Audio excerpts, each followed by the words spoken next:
वार्ता करने जिस प्रकार हमने 3 बिंदु पर यह प्रेस कॉन्फ्रेंस की। पहला,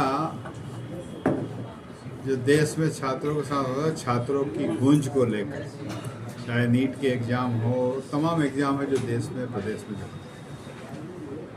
उससे नौजवान छात्र किस दौर से गुजर रहा वो आपसे हमसे किसी से छुपा नहीं। जिसका राहुल गांधी जी ने कोटा से शुरुआत की और पूरे देश में हमारे जननायक राहुल गांधी जी, यूथ कांग्रेस, एनएसयूआई और कांग्रेस पूरी मैदान में, और उनको न्याय मिले उनके साथ संघर्ष हम कर रहे हैं और देश की सरकार उस पर उत्तर प्रदेश की सरकार करती है। डायपर मात्र 10 रुपये का संभवतः आता है, उसको लीक ना हो उसकी घोषणा कंपनी करती है, और हम जब कोई एग्ज़ाम देते हैं तो कम से कम हज़ारों रुपए की फीस जमा होती है, और हर बार पेपर लीक होता है जो देश की सबसे बड़ी एजेंसियों द्वारा, प्रमाणित एजेंसियों द्वारा देश की और प्रदेश की सरकार की निगरानी में पेपर लीक हो रहा है। उससे क्या स्थिति निर्मित बच्चों के और परिजनों की हो रही है वो पूरा देश सवाल कर रहा। नौजवान के आखिर देश के प्रधानमंत्री जी और प्रदेश के मुख्यमंत्री जी इस मामले में क्यों चुप है, और देश के शिक्षा मंत्री ने क्या कहा वो मीडिया ने दिखाया। क्या नैतिकता के आधार पर देश के प्रधान ने उनसे इस्तीफा नहीं लेना चाहिए, ये देश की जनता पूछना चाह रही है और कांग्रेस कमेटी भी पूछना चाह रही है। साथ ही दूसरा सवाल, जो हमारे सनातन राष्ट्र में और अंतर्राष्ट्रीय लेवल पे जो हैं सनातन धर्म को मानने वाले, सनातन से जुड़े हुए लोग, वो राम मंदिर पे आदमी ने जिनने भी प्रत्यक्ष अप्रत्यक्ष रूप से दान दिया, दक्षिणा दी और श्रद्धा से 1 रुपया दिया, 2 रुपया दिया, कोई ने 5 रुपया दिया, कोई ने 50 रुपया दिया, कोई ने बड़ा अमाउंट, उनकी श्रद्धा के साथ कुठाराघात हो रहा है। क्या उस पर प्रदेश और देश की सरकार मौन क्यों? बाबा साहब का बुलडोजर हर जगह हम पढ़ते हैं, आपके मीडिया के माध्यम से पहुंच जाता है, तो बुलडोजर कहाँ रुका है ये भी देखना है, और जांच हो रही कि नहीं हो रही ये भी देखना है, और जांच समय पे हो रही कि नहीं हो रही। एसआईटी जांच हो रही है ना? नहीं, हर जगह फास्ट ट्रैक होता है जी, अपन ने देखा है। तो ये तो देश के और अंतर्राष्ट्रीय सनातन धर्म का आस्था का केंद्र है। कोई ज़माने में हमने रामायण में भी सुना है, पढ़ा है, देखा है, साधु के वेश में रावण भी आए थे और क्या किया था।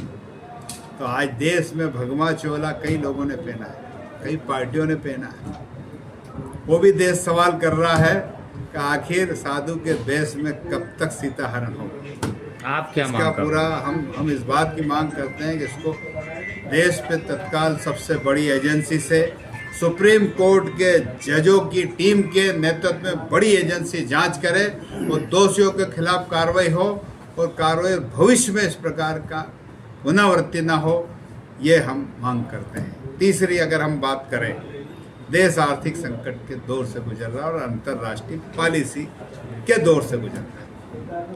देश का किसान, देश का नौजवान, देश का मजदूर, देश का आमजन, देश का छोटा व्यापारी, डीजल का भाव, पेट्रोल का भाव, अन्य चीज़ की बढ़ोतरी, खाद में लाइन, डीजल में लाइन, पेट्रोल में लाइन, बैंक में लाइन, हर जगह लाइन में लोग खड़े हैं, और हम हमेशा मन की बात सुनते रहे, लेकिन देश की जनता की मन की बात प्रधानमंत्री सुने, हम ये अपील करना चाहते हैं, और उस पर फैसले लोकसभा विधानसभा में हो, ये हम चाहते हैं। क्यों? वो बात यह है कि हमको 12 साल पहले संभवतः देश में अच्छे दिन आएंगे, इसकी गूंज पूरे देश में मीडिया के माध्यम से हमने देश की कश्मीर से कन्याकुमारी तक, अटक से कटक तक सुनी, और 12 साल बाद देश के प्रधानमंत्री जी ने कहा कि अभी कुछ ही दिन पूरे कि देश में बुरे दिन आने वाले हैं। तो ऐसा क्या हो गया 12 साल बाद, अच्छे दिन के बाद बुरे दिन आने? बुरे दिन में क्या कि सोना मत खरीदो, डीजल पेट्रोल का कम उपयोग ले, खाने का तेल का कम उपयोग ले, देश विदेश की यात्रा मत करो, तो मैं इस आपके माध्यम से देश के प्रधानमंत्री जी से मैं इस बात का निवेदन करना चाहता हूँ कि देश की जनता ये तो करेगी, पूरी तरह करेगी, लेकिन कब करेगी? आपके कहने पर नहीं करेगी। देश की जनता, प्रदेश की और देश की सरकार ने जो 12-15 साल में जो नियम बनाए, कानून बनाए, कायदे बनाए किसानों के लिए, मजदूरों के लिए, आमजन के लिए, वो आपकी नीति जो बनी है उसके कारण सोना भी बेचेगा, देश विदेश की यात्रा भी नहीं करेगा, फालतू खर्च भी नहीं करेगा, और जो सोना बचा है वो बेचने का काम जरूर करेगा, खरीदने का काम नहीं करेगा। ये सारे काम अगर जो मोदी जी ने कहे हैं वो कौन करेंगे? देश के चुनिंदा उद्योगपति जो उनके मित्र हैं, जिसके लिए सरकार का, देश आज़ादी के बाद किसी सरकार का सबसे बड़ा बजट का अनुदान एनपीए के नाम पर गया, लाखों करोड़ों का। नरेंद्र मोदी जी की सरकार, वो लोग सारा यही काम करेंगे? ये सवाल को लेकर जनता, देश की जनता पूछ रही है। अंतर्राष्ट्रीय पॉलिसी की अगर हम बात करें, अंतर्राष्ट्रीय पॉलिसी की बात करें तो हमने कई युद्ध के सुना, लेकिन 2 युद्ध हमने देखे हैं, और 2 युद्ध हमने बहुत नज़दीक से देखे हैं। बचपन में देखा 71 का वार इंदिरा जी के नेतृत्व में,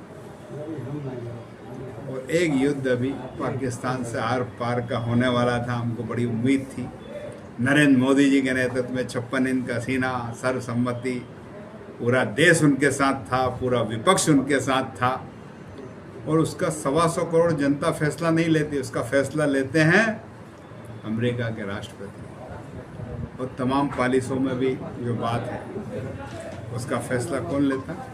अमेरिका के राष्ट्रपति। क्या लगता है जो और जो हमने एक युद्ध लड़ा था इंदिरा जी के नेतृत्व में, उसमें अमेरिका के राष्ट्रपति के सामने घुटना अगर हमने तो नहीं टेका, हमारी नेता इंदिरा गांधी ने नहीं टेका, और विश्व का सबसे बड़ा संभवतः युद्ध हुआ था वो, संभवतः उसमें 1 लाख सैनिक का आत्मसमर्पण का इतिहास तो बदला, लेकिन भूगोल भी बदल दिया था। बांग्लादेश का जन्म हो गया। आज देश का प्रजातंत्र भी खतरे में है, उसको लेकर हम मैदान में कैसे, उसके आसपास उल्लेख हैं। पाकिस्तान में क्या हुआ, श्रीलंका में क्या हुआ, नेपाल में क्या हुआ, तुम्हारे पड़ोस के राज्य देश में, बांग्लादेश में क्या हुआ, वो स्थिति भारत में निर्मित होने जा रही है। उसको आपको हमको मिलकर रोकना है, इसके लिए हम संघर्ष करेंगे। धन्यवाद।